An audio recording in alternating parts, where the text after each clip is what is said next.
박사님, 그러면 이게 그 사람들이 어쨌든 보이지 않는 상태에서 박사님 같은 경우에는 정말 전문가들이 모여가지고 이렇게 분석을 내린 거잖아요. 근데 이제 그분들은 정말 그냥 일반 사람들이고, 그리고 정말 그 목적이 이성을 찾기 위한 목적을 가지고 온 사람들이기도 하고, 그러다 보니까 그냥 대화를 통해서 뭐 좀 취미가 맞다든지 아니면은 뭐 여러 가지 것들로 인해서 결국엔 고백을 해요.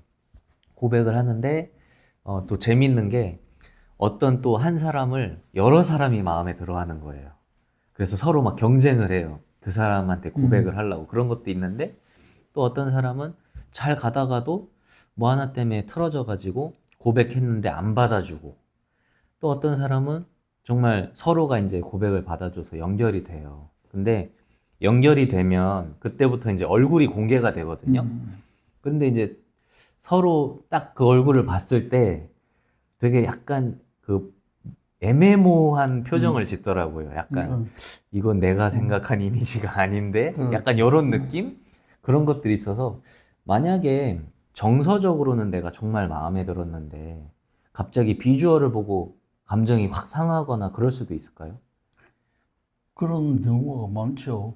왜 음, 그러냐면 우리에게 정보를 주는 첫 번째가 뭐냐면 비주얼이잖아. 네, 음. 마음이라는 거는 그 뒤에 숨어 있는 것이니까 네, 그거는 찾아내야 돼. 음, 그러니까 이 비주얼이 굉장히 중요해요. 음, 그 뭐 마음이 이뻐야 뭐 미인이지 뭐 이런 그 대중가요도 있지만은 음, 그 말은 맞지만은 우리 대부분의 마음은 비주얼에 먼저 쏠리지 음, 마음에 쏠리지는 않거든. 음, 어, 그러니까 비주얼 그 애매모호한 태도를 취했다고 하는 것은 내가 기대했던 수준에 미치지 못한다. 막 이런 감정이 아닐까 그런 생각. 근데 대체적으로 사람들은 좀 큰 환상을 갖지 않나요? 응?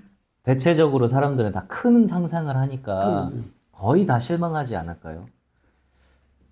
그런 생각하면 다 실망을 하지. 왜 그러냐면 자기를 기준으로 생각하니까 그래. 음, 음, 자기를 기준으로. 음, 물론 이제 이게 주체성하고는 다른 얘기예요. 네, 주체성이라고 하는 것은 자기가 내가 나임을 뚜렷이 알고 있는 거예요.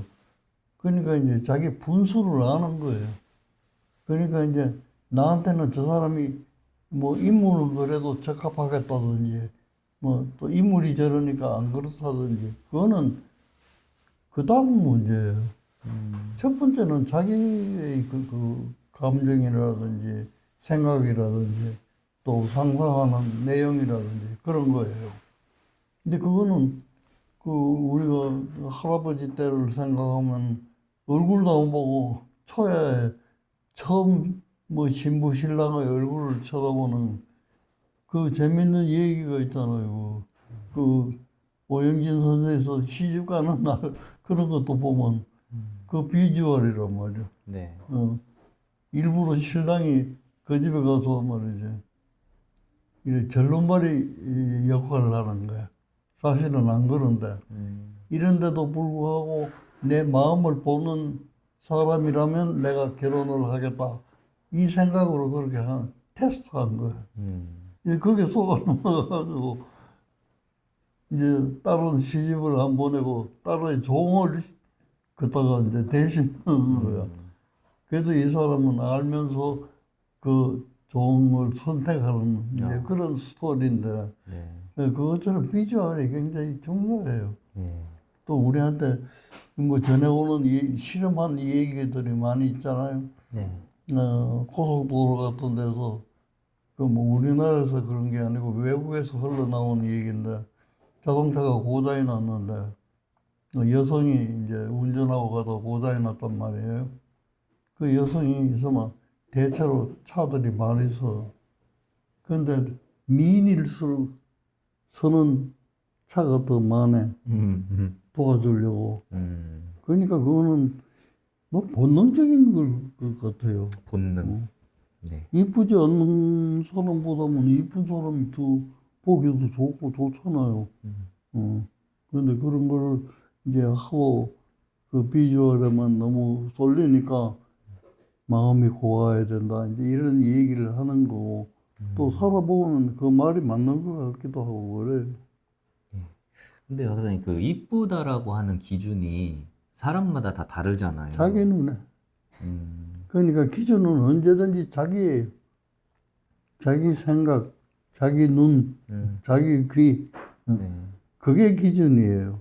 음, 그러니까 객관적이지 못하다 그 말. 음. 응. 근데 이제 박사님 말씀이 아까 이쁜 사람일수록 더 사람들이 많이 도와준다라고 하는 것은 물론 주관적이지만 어쨌든 보편적으로 좀 이쁘다라고 하는 거는 기준이 어느 정도 있지 않을까요? 그 기준이 옛날에 이쁘다는 거하고 지금 이쁘다는 거하고는 다를 것 같은데. 그건 시대에 따라서 시대에 따라서. 계속 변하는 그 그러니까 내가 미의 중국을 기준. 여행하면서 그 양귀비가 음, 유명하잖아요. 네. 이 얼마나 이쁘길래 이 옥으로 만든 저기 음, 상이 있어요. 네네네. 잎상이 있는데 그내 이쁘다고는 하나도 안 느껴져. 물론 동상이 크기도 하고 예. 요새 말로 하면 좀 뚱뚱해. 아, 정말로 그렇게 뚱뚱했는지 몰라도 요즘 기준으로 하면 그렇다 이 말이야. 네네네. 그러니까 그때는 그 사람이 세계에 알려진 미인이잖아요. 동양 그러면 양귀비, 서양 그러면 클레오파트라 뭐 이런 식으로. 그런데 지금 그런 그렇죠. 기준을 미의 가지고 기준이었던 사람들은. 본다면 그 사람들은 미인에 안 속할 것 같아요. 응. 그렇죠. 그러니까 이런 미의 기준도 시대에 따라서 바뀌고 제일 근본적인 거는 그 개인에 따라서 자기 기준이다. 그러면. 자기 기준. 그렇죠. 집신도 짝이 있다고 그랬잖아요. 네네.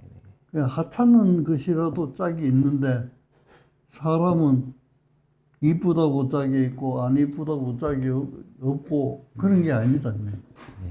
다 자기 눈이 그래서 우리가 눈에 콩깍지가 낀다고. 그래서 그 이제 고백을 해서 서로 얼굴을 보고 그때부터 이제 대면하고 데이트를 하는데요. 그게 정말 비주얼에 실망을 해서 그런 건지 아니면 가려져 있을 때 정말 이 모든 것을 오픈해서 얘기했던 그 상황이랑은 다르게 이제는 얼굴을 마주보고 대화를 하잖아요. 그러다 보니까 이게 그 가려져 있을 때 대화하던 거랑 느낌이 다르더라고요. 대화 자체가. 느낌도 다르고 네. 대화도 또 달라지겠지. 왜 그러냐면 이 사람을 선택해야 되겠다고 생각을 한다면은 목적이 있으니까. 그런 목적이 있다면은 자기의 말을 더 가식적으로 좀 꾸며내서. 꾸며낼 거고 예. 또 싫어서 이 사람하고는 안 하겠다고 싶으면 그 사람한테 좀 듣기 싫은 소리를 아, 완곡하게 말이지. 밀어내는. 뭐 이래서 예. 표현을 예, 한다든지 뭐 그런 차이가 있지 않을까요? 아, 그러고 이제 서로 얼굴을 봤을 때는 이제 목적을 달성한 상태니까 그러죠. 그때부터는 조금 어. 이렇게 대면. 그러면 그게 더 본성이겠네요? 응? 그게 원래 본인의 성격이겠네요? 그렇죠. 그게 서로 이제 그때는 본인의 성격을 나타낼 수밖에 없는 거예요. 안 나타내더라도 상대방이 내 표정을 보고 읽을 수가 있으니까 나타내는 거예요. 그렇군요. 감추려고 애는 쓰지만은 나타내는 거예요. 근데 이게 마치 연출은요, 가려져 있을 때 더 그 사람의 본심이 나오는 것처럼 연출이 되거든요. 그러니까 왜냐면 정말 누군지도 모르기 때문에 자기의 있는 모든 얘기들을 이렇게 할 수 있는 거죠. 그러면 가려져 있을 때랑 만나고 나서랑 어느 게 더 자기의 본래 성격에 더 가까울까요? 그래서 그건 사람에 따라서 다르겠지만은 가려져 있을 때가 조금 더 가깝지 않을까 생각을 해요. 가려져 있을 때는 서로 아무것도 모르니까 서로가 될 수 있는 나를 많이 알려가지고 저 사람으로 하여금 호감을 받도록 해야 된단 말이에요. 그러니까 뭐 그런 진솔한 얘기, 소소한 얘기까지 다 나올 것 같고, 그 다음에 만나서 데이트할 때는 이제 성공을 바라는 사람은 거기다가 또 더 플러스 알파, 그 다음에 싫다 이러면 마이너스 알파가 붙을 거거든요. 그런 것 같아요. 그렇군요. 그리고 그런 게 또, 눈에 콩깍지가 끼인다고 하는 말은 그런 인연이 따로 있는 것 같아요. 그렇군요. 재밌는 얘기를 하나 하면 내 후배가 하나 있는데 이분이 이제 군의관으로 이제 후송병원에 있었어. 후송병원에 있으면 이제 정신과 환자들이 입원하잖아요. 입원하면 정신과는 뭐 수술한다든지 이런 것도 아니거든. 그러니까 대화를 통해서 이게 왜 발병했는가를 통찰하도록 만들어서 그 습관을 자기가 바꾸도록 도와주는 거예요. 그러니까 다른 과보다는 어떻게 보면 좀 한가할 수가 있어. 근데 이제 군대 갔다 왔겠지만 군대 가면 이제 당번병이라고 해서 그 뭐 제도상 있는 게 아니라 관행상 말이지. 네네네. 그냥 누구 사병을 하나 뽑아가지고 자기 이제 잔심부름도 시키고 자기를 이제 도와주도록 하는. 네. 그 내 후배도 이제 당번병을 하나 정했어. 정해놓으면 이제 이 친구가 아침에 구두도 닦아주고 밥도 챙겨주고 말이지. 또 잔심부름도 해주고 이제 그런 거예요. 네. 그러니까 맨날 그러다 보니까 그 이제 친숙해져서. 그러니까 농담도 이제 뭐 장교 사병관이지만 이제 농담도 하고 이제 이래 지내는 처지가 됐어요. 그 하루는 구두를 닦으면서 이렇게 물었대요. 너 누나 있나? 이랬대. 예. 응? 네. 그럼 있다. 예, 있어. 예. 그래. 그럼 누나하고 나하고 데이트 시켜줄 수 있으면 내가 네 휴가 보내준다. 이게 이제 농담으로 시작한 거예요. 네.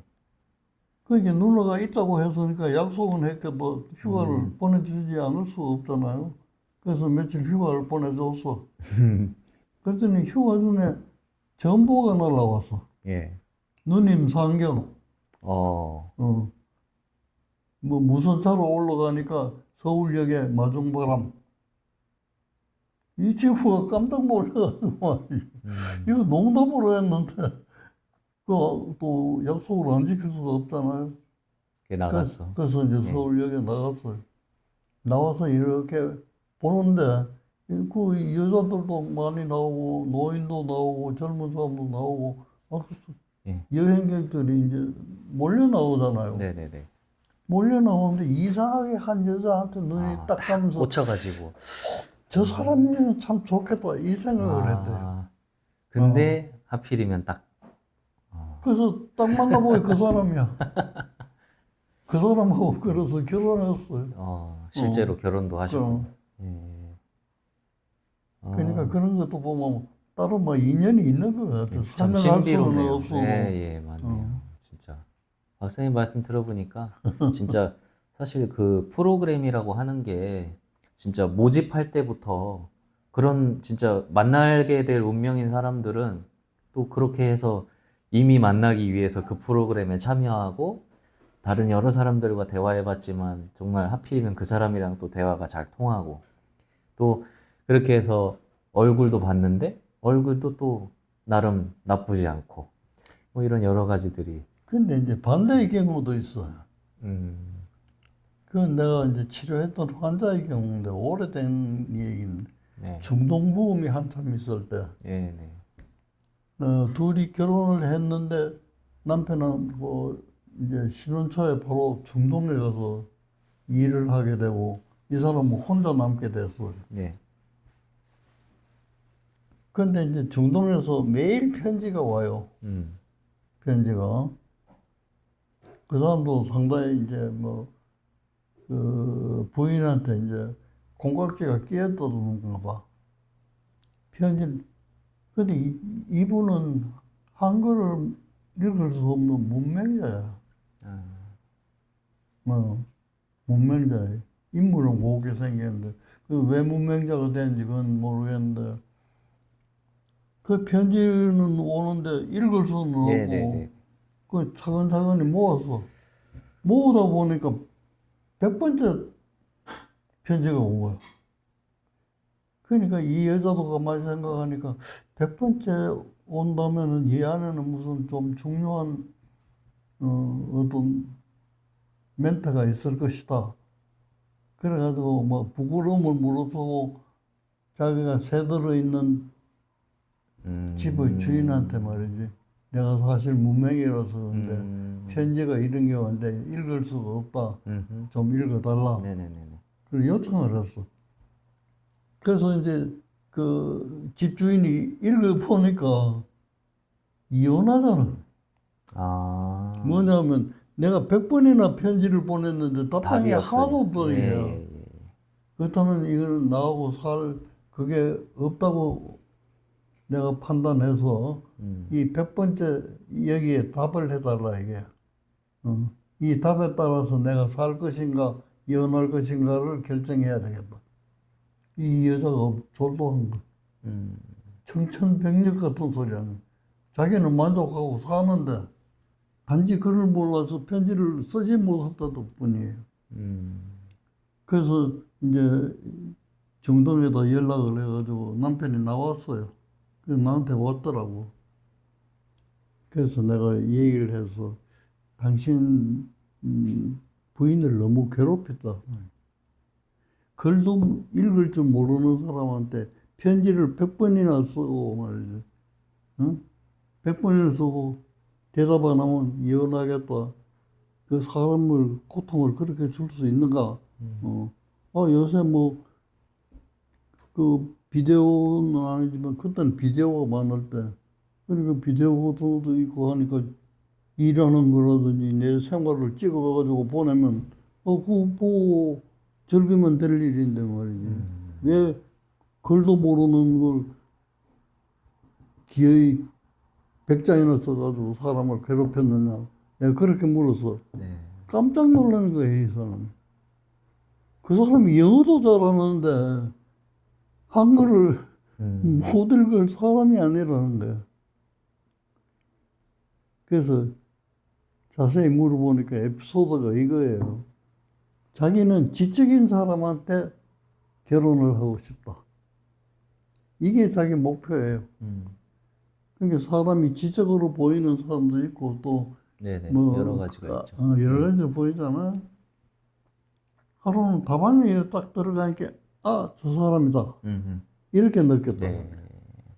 왜 그렇게 느꼈느냐 그러니까 타임지를 테이블에 놓고 차를 한 잔 이렇게 마시고 앉아 있는 게 너무 너무 지적으로 보였구나. 지적으로 보이는 네, 거야. 예, 예.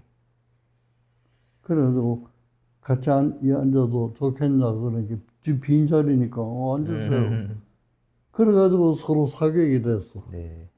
그래가지고 결혼을 했어요. 그래서 내가 부인 보고 그랬어. 그럼 당신은 영어도 읽을 줄 모르면서 왜 타임지는 왜? 들고 다니겠냐 이랬더니 자기가 들고 다니는 게 아니래. 원래 거기 있었어? 자기가 다방에 들어가니까 빈자리가 거기밖에 없어서 앉았는데 거기는 자기보다 먼저 왔다 간 사람이 타임지를 갖다 놓고 간 거래요. 예. 그러니까 그 상황만 보고 타임지를 들고 다니는 사람이 이거 얼마나 지적인 사람이겠네. 그런 경우도 운명이네. 있어. 박사님 말씀 듣다 보니까 참 진짜 사람의 인연이라고 하는 것은 그럼. 정말 맺어질 사람은 어떻게든 맺어지는 거고 아닌 사람은 어떤 수를 써도 안 이어지는 게 정말 사람의 인생인 것 같습니다. 근데 그런 인연을 명쾌하게 설명하기가 참 어려워요. 그렇죠. 그래서 또 그런 인연이 또 신비로운 거 아닐까요? 그렇죠. 오늘 또 박사님하고 제가 재밌게 본 프로그램에 대해서 제 궁금증에 대해서 이제 또 말씀을 드려봤는데 또 사례들도 얘기해 주시면서 또 재밌는 대화를 나눴던 것 같습니다. 예. 오늘 주제는 여기서 마무리를 하고요. 다음에 또 재밌는 그렇죠. 주제로 찾아오도록 하겠습니다. 음. 박사님 감사합니다. 예.